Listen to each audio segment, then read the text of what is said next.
Thank you. Thank you, Cliff. Thank you to the Frederick News Post, and thank you for all of you who came out this evening on this rainy evening. I love the state of Maryland, and there's an awesome opportunity for everyone in this room to be part of this community at this time. I am running because I want to make a difference. I am concerned that the state of Maryland is on the wrong track, that we are, everyone I'm sure in this room knows somebody who has made the choice to move to another state, has watched a business move away.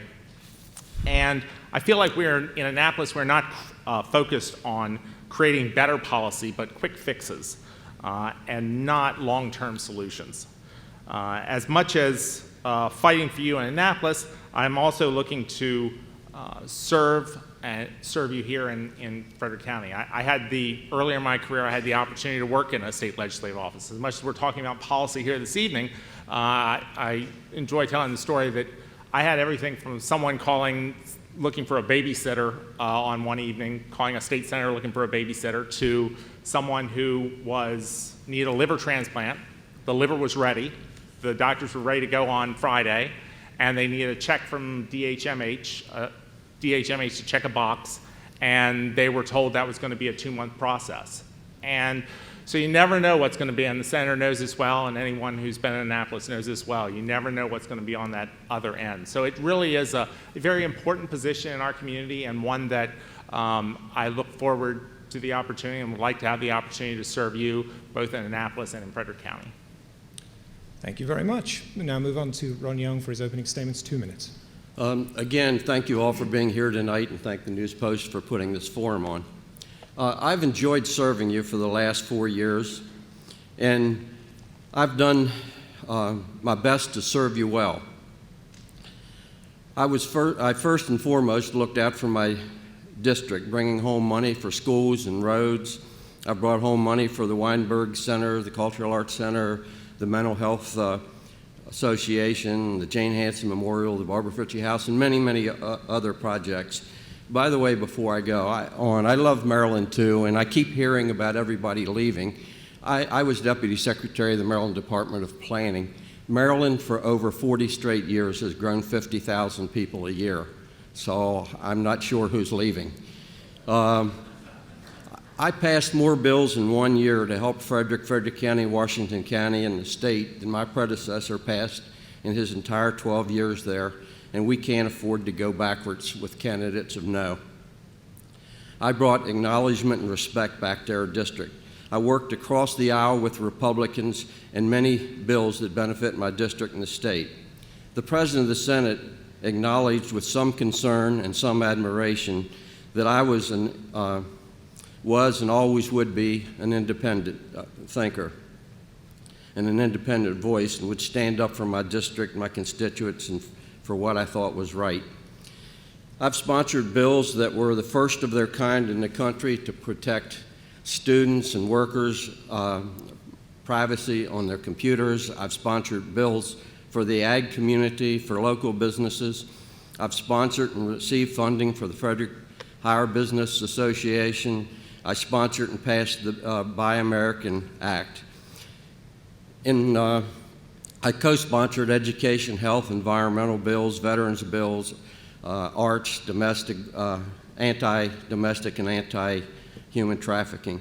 I and my staff have been available to help constituents with their problems in my district, and will continue to do so. And I thank you and ask for your assistance in continuing that.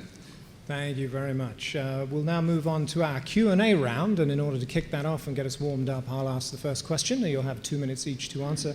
And because, Mr. Stottlemyre, you led us off in the opening statements, we're going to ask the question first to Ron Young. So, Ron, as we heard earlier, Bechtel's leaving the state despite promises made to receive a $9.5 million loan. This illustrates, I think, the competition between Maryland and Virginia, and perhaps other states. Would you agree Maryland has a bad business reputation? What can we do to improve economic development across the board? And what, if any, sector of the economy should we focus on to do this? Well, I agree that the perception's there with some people that we have a bad reputation, and it's fostered by people saying that. Statistics do not back it up. There have been studies done on Maryland and Virginia by Mr. Porter from Harvard, and very frankly, the business climate is very similar for both states. Bechtel left. I understand their CEO could only wanted to operate 2 headquarters, and he's in Reston, Virginia, and he works the one in London. I don't think tax incentives, they kept him here a while, they wouldn't have kept him longer. There are a lot of things that we can do. I sponsored the Buy American bill. If we made and sold more American products, we could increase employment greatly, but we're buying everything foreign. Even state government has been doing that. We need to streamline regulations. We do need to improve that to make the economy better. We need combined reporting, which a lot of people oppose. But do you know that Walmart doesn't pay taxes in this state, but the little shop next to it does? We're letting large retailers get off without paying taxes in this state. I doubt if Bechtel was actually paying taxes in the state without combined reporting also. We need to redirect the efforts of the Department of Economic Development. The Lieutenant Governor has been talking about doing that. We've spent too much time trying to attract big new businesses. The real growth comes from entrepreneurship and supporting smaller businesses, and that is giving them help and streamlining regulations, and that's where we're going to grow our job, and by creating more companies. So I think there's a lot we can do to improve jobs and business, and I think locally biotech is our big future, and that's why I helped in bringing the Higher Education Center Commission to the forefront so we could move forward with promoting those kind of jobs. Very good, thank you. And Corey Stottlemyre, I can repeat the question if you'd like, or if you have your... I'm good. When I read these articles, having actually worked in economic development in the background, anytime you lose an employer like Bechtel, it's a black eye for the community. When a person who's looking to invest in Frederick County and the state of Maryland Googles what's been going on in the local business community and they see that it left, for whatever reason, it's a black eye on the community. And I don't think that our current state of our business culture in this state and our business climate, I think, was a major contributing factor to why they left. And when we are looking at trying to recruit and diversify our economy, we're looking to get those high-paying jobs back to Frederick. I think Frederick County has an awesome workforce, and that's what every community in this country is envious of, our Frederick County workforce. And we need to be putting that out there. We need to be working at it, but as much as we can do it at the county level and at the state level to do that, we also need a state that values entrepreneurship. And I actually read the Michael Porter study. It's actually a very good study. Some of the things that Senator Young forgets to mention is that in terms of startups, we lag way behind Virginia over the course of those 10 years. Those startups, those new businesses that are being created in garages, those ones that are the real job creators in our community. Over the last 10 years, we are losing those. Those are the ones that are folding up and the businesses that are not being created. So in terms of why and what we need to do and how we need to approach this, it is not just one thing, but it's as new policies are coming up and new issues are being discussed in Annapolis, we need to be looking for ways and be mindful of the effect that it has on our business climate. We need to be sunsetting certain things. We need to say, well, if we're going to do this, let's see if it works. So that's the approach that I want to take, and be mindful of how we improve our business climate in this state. Very good, thank you. Now it's my turn to step out of the questioning role. Sorry? I thought we'd get 30 seconds, or that. No, this is the one where I ask you both. You both get 2 minutes to answer the same that's question. fine. Now we're kicking into the slightly more debate-like portion of the events, and I'll help walk you through it. In this case, Corey Stottlemyre, you can ask the first question of Ron Young, and Ron, you will have 2 minutes to respond, then you'll have a minute, and then Ron, back to you for 30 seconds. So, take it away. Senator Young, advocates in our community have fought for homelessness, affordable housing, and poverty issues to be front and center in our community. To give some context, our United Way provides us statistics. More than 16,000 residents of Frederick County are considered working poor, and another 10,000 individuals live at or below the poverty level. 1/3 of those in poverty are kids. You are arguably one of the most powerful politicians in Frederick, yet I have yet to hear of any accomplishments to alleviate the suffering of our poor. Okay, thank you. Just to go back in history a little bit, I started the community center downtown when the county declined to do so. That was the first in the county and is still very, very active. I also put in place and funded the first homeless shelter there. But the poverty issue is interesting, and I had to smile a little bit. I supported the minimum wage. I have a problem figuring how you address poverty programs when, like my opponent, you oppose raising people's wages to the point where they can make a living. I think that anybody that works a 40-hour work week ought to be paid a livable wage. That's the greatest way that we can reduce food stamps and housing subsidies if people work and get paid to work. By the way, there are people say, oh, it hurts the economy to pass the minimum wage. Well, between July and September, the states that have passed the minimum wage the economy grew by 39% more than the states that didn't. You know, the argument gets thrown out, it's going to hurt business. It doesn't. We should stop subsidizing Walmart and Kmart and Target and McDonald's and Burger King and all these companies that are making billions of dollars but refuse to pay their wages. If you look at companies like Costco, Costco starts at a much better wage, gives health benefits, treats their employees well, and they make more profit per square foot than Walmart does.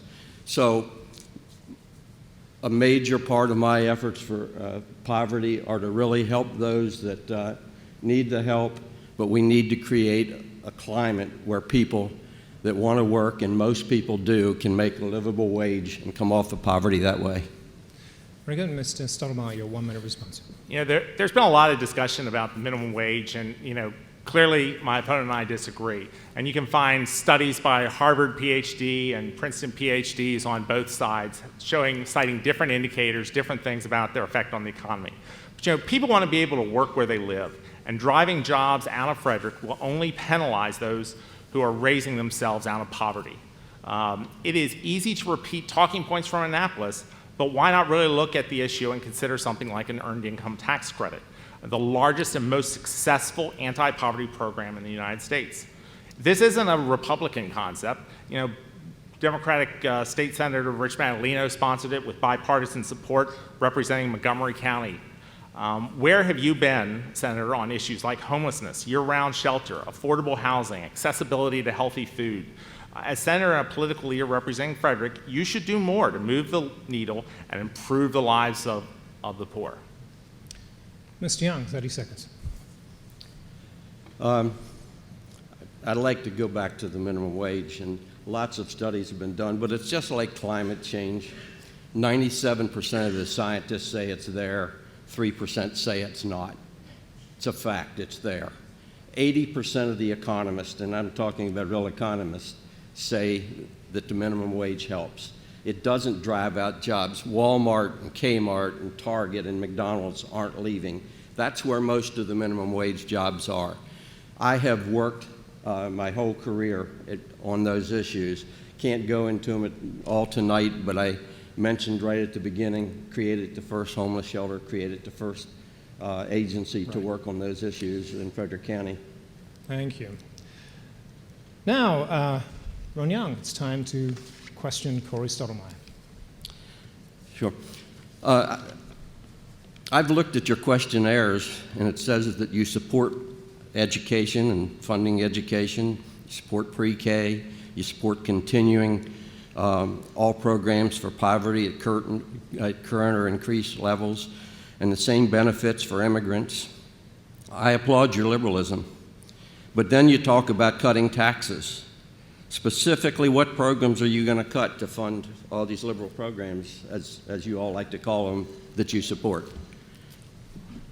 I think that's a misrepresentation, first off, because in terms of, I don't know that I've actually talked about any specific taxes to cut. But, it's about prioritizing in Annapolis. And when we are talking about slowing the growth of the budget, year after year, there are opportunities to slow the growth of the budget, to say we're not going to increase the budget as much and as great. And yet, over the last 8 years, we've seen a $10 billion increase in the budget. While most of this is dictated by formulas, we need, and that's the common thing that we hear out of Annapolis, oh, it's dictated by formulas. Well, we need to go back and look at those formulas. Are those formulas the right are we looking at the right indicators? Are we looking at programs that actually work? And when we talk about education, when we talk about classrooms or books in the classrooms, that's good. When we're talking about healthcare exchange websites that don't work, that's bad. And that's how we need to be having that discussion and looking for ways to improve efficiencies. Thank you. Once again, let's hold off on the applause until the end. Save it up, and you can give it all out when we get to the end of the program. Mr. Young, you have your 1 minute response. Well, I applaud your efforts to work for efficiency. I've tried to do that myself. It's very difficult when you're not on the budget committee, because that's where most of the action takes place. But again, as I think in their last discussion, you talk about priorities. I agree about priorities, but I still haven't heard, with all those things that you've advocated spending on, what it is you're specifically going to cut. You can't fund all those programs and talk about cutting at the same time. I mean, I've looked at your questionnaires, and I don't think I'm misrepresenting. I very much am for efficiency. I'm very much for supporting education. I think education and economic development go hand in hand. We are poised, much better in Virginia for the future. While we may rank low in some areas, we're very much at the top in being prepared for the new economy, and I'm pleased with that. Thank you, and you have 30 seconds to respond. Well, when we talk about the budget and we talk about these issues, it comes back to setting priorities and going down there and saying what are the biggest priorities that we have, and reevaluating what we're spending our money on. And I don't think that happens enough. I think we just look at, okay, here's the budget from last year. We're gonna keep all this, and then moving forward, we're going to add these other programs. But we really need to do a good evaluation of the budget. Thank you very much. So we come back around to Corey Stottlemyre. It's now your opportunity to question Ron Young. Senator Young, you have been proud of your support of the North Point development by Nexus and Paul Zanecki. You even refer to it as one of your greatest accomplishments. We now know that this project is a failure and is in default, which in July, only 21 of the 55 homes were finished and occupied. What do you say to buyers and subcontractors who were deceived by a man you vouched for and is now the subject of 31 lawsuits? I think North Point is a great project. The implementation of it was bad. My single role in it was introducing the housing director to Mr. Zanecki. They worked out any details. I think, other than a few minor things, the people living in those houses love them. I think it's the housing of the future. They don't have utility bills. They don't rely on gas or coal or oil. And I think the failure was in someone that was inexperienced as a builder, not in the houses themselves. We have several countries that are building zero energy houses as their building standard. I think it's a direction that we should take. Because a developer failed, the idea of that type of housing has not failed. No, that's fine. No, go ahead, please. Okay, I just want to say, I love the homes. Last summer, when Katie and my wife and I were looking to buy a house, we actually toured the home. We loved it. It's an awesome opportunity. But as we went through the process, there were all these red flags going up. We were asked to commit money up front. It was just a bad business. It was an odd business model. And now reading in the Frederick News Post where the builder who took over the project was quoted as saying the expectations needed to be more realistic. You go to the website for Nexus Energy Homes, and both you, Senator Young, and Governor O'Malley are highlighted in the news section. Mr. Zanecki gave contribution to O'Malley. He gave a $2,000 contribution to your wife's mayoral campaign. I think people are owed an explanation and apology, not talking points and accolades on the homes and the technology. 30 seconds, Mr. Young. Well, I did notice you didn't mention that I got a contribution from him, because I didn't. And I don't think anybody really owes an apology. I am very sad that the developer failed. But I helped push a bill through that promotes building more of these homes around the state. They are good homes, and we need to incentivize building that type of home because it is the direction of the future. You do not blame a great idea or on a developer's failure. Thank you very much. Now, this is your opportunity, Mr. Young, to question Mr. Stottlemyre. Okay. You've applauded my vision for Frederick. I appreciate that. Then you say I don't have any new ideas and I'm out of touch with the community. What new ideas do you have, and what community involvement do you have that would make you more in touch with the community than I am? I think to a large extent, when we were just talking about it, we talked about the budget. You mentioned you're not on the Budget Policy Committee, yet legislator after legislator puts in amendments, Democrats and Republicans, on ways to tweak the budget, way to make it better. Most of those aren't successful, but they at least make the point, and it helps add to the policy discussion. When you're engaged in talking about these key issues, talking about poverty, talking about the business climate, talking about these large drivers of our state economy, unfortunately, I don't see you as part of that conversation. I don't see you providing a vision, and I don't see you being part of the solution. And maybe that's a communications problem. But time and time again, I think we need people who are thought leaders, people who are down there, who are pushing new ideas and new approaches, who are, oh, this is an interesting bill, I've got some concerns about it. How about we sunset it for a few years and see if it works? How about we do this?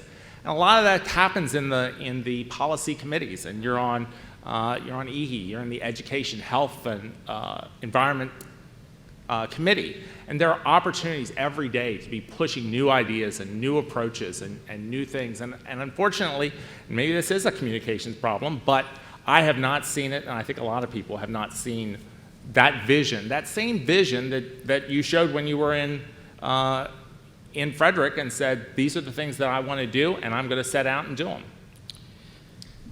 Please go ahead, Ms. Young. Well, I think the problem may be more that you haven't paid attention, and I haven't heard your new ideas, other than we should have new ideas. I've sponsored several programs for clean energy. I sponsored the first bills in the country to protect individual privacy to workers and students on the internet. I sponsored what would have been the first registry on animal abusers. I sponsored a bill to eliminate state taxes on retirement income for seniors. I sponsored a bill that would make it possible for farmers to pass their land on to their children without heavy debt. I sponsored safety bills. I sponsored the Buy American bill to keep jobs here, and voted to lower taxes on military retirement income. I think that this shows that I'm in touch. I've been endorsed by more than a dozen organizations. I've been involved in the community in and out of office my entire life. I have not heard of any of your involvements. Thank you. 30 seconds. I have been involved in the community. Now, I will be the first to admit, I moved here in 2008. My wife and I got married. She was a graduate of Hood College, moved here, loved the community. I'm raising my kids here. I'm investing. I'm a member of the PTA. I'm involved in the Waterford Park cleanup groups. I've been involved in a variety of groups. Now, I might not be involved in those higher profile volunteer spots, but I come from a from a idea that you need to be engaged in the community. And I have a long history of public service. Thank you very much, candidates. That's it for you questioning each other. I'm going to finish up here our question and answer round by asking both of you a question. In this case, we're going to start with Mr. Stottlemyre. We talked a little bit this evening about the stagnant economy, about the zero GDP, also the laxness of the personal income, state income tax. What can we do to prime the pump of the economy once more? And specifically, what can we do to start creating jobs again? You know, I recently was talking to a business owner who happened to be actually right across the line in Pennsylvania, and he said he looks down at Maryland and he's just shaking his head. And you know, we talk.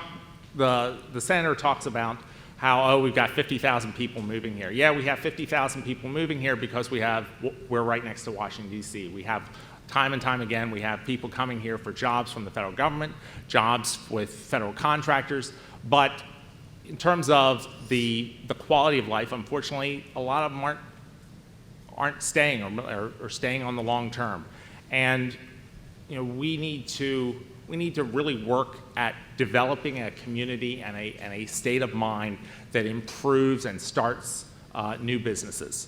I think for too long at one point in time we talked about in terms of clusters. Most of our surrounding state have more business clusters in diverse groups. And we only have, and this is back in that Michael Porter study, we only have 5 clusters, whereas a lot of our other states surrounding us have many more. And you know, that's a big thing. We need to be focused because the next sequestration is right around the corner. The next decline in federal spending is around the corner, and that's going to hit our economy when we have so many federal contractors. We need to be growing our own. We need to be encouraging. We need to be hopefully developing the next Google in someone's garage next door. Thank you very much. Mr. Young, same question to you. Well, I think I'll be repeating a little bit, but first I want to state with all these things that seem to be wrong, those 50,000 people are still coming when I hear everybody on your side saying they're leaving. They're not leaving. We're still number 1 in the country in education. We're still number 1 in the country in highest average income. We're still first in the country in entrepreneurship. We're still first in upward economic mobility for women. Yeah, we have less clusters. I looked at a lot of the clusters in Virginia and some of the surrounding states, and a lot of those clusters were low-income jobs. We do need a diversity of jobs, and we need to work harder at getting them here, but we need to bring higher jobs here that pay, not the minimum wage ones that my opponent doesn't want to raise. As I said, I sponsored the Buy American bill. That fosters more American companies making things that people will buy. I've mentioned that we need to streamline regulations. I've mentioned combined reporting, which I think keeps some revenue here that's going out of state from the big companies not paying the minimum wage or paying the minimum wage. And I've said we need to redirect the efforts of the Economic Development Department. We do need to foster more startup businesses and more small businesses and to help those that are here grow. We have not done a good job at that, and that's something that we need to do. Thank you very much. That brings us to the end of the Q&A portion. We'll move swiftly on to closing statements. You'll have 1 minute to wrap up, and we're going to start with Corey Stottlemyre. First off, I'd like to thank Senator Young once again. He mentioned it, and I thank him for his service to this community, what he's done when he was mayor of Frederick, and what he's done and been involved in state issues. But you know, I feel like the next 4 years have a lot of challenges, and you know, I'll be the first to admit I don't know everything, but I want to listen and work with people to develop better policy and make government work. And I feel like at the end of the day, that's what we all really want. But unfortunately, we don't see that coming out of Annapolis. We don't see that coming out of D.C. And I want to be an advocate for our families, our kids, our seniors, and our businesses here in Frederick County and down in Annapolis, putting our community ahead of politics. And I hope that, thank you all for coming, and I hope that you all get out and vote. Thank you very much. Mr. Young. Again, I thank you all for coming, and I hope after this short forum that you recognize why I'm most in touch with their community. I try to talk specifics, not generalities. I've worked, innovated, and implemented for Frederick for more than 40 years, and I continue to do that. I, along with a lot of other good residents, led the development of the East Frederick Rising Plan for the development and redevelopment of the eastern end of the city. Not a state role, but something I played a role in it. I still volunteer and serve in the community and state and national committees. My wife and I are out in the community attending and donating to many charities and events all the time. We still have much to do. As I said, we're number one in a lot of things, but we've regained the jobs we've lost, but we need to bring in better, higher paying jobs. We must always keep health and safety at the forefront of our efforts. With your help and support, I'm going to continue working with you, and I thank you for your support, and I feel that I can provide much more innovative and much better leadership than my opponent. I am not an opponent of no. I would like to say one other thing. If we could wrap it up, please. Okay, I'm sorry, that was the time, and let's be fair here. Well, ladies and gentlemen, it's time to give them a round of applause and thank them for taking the race.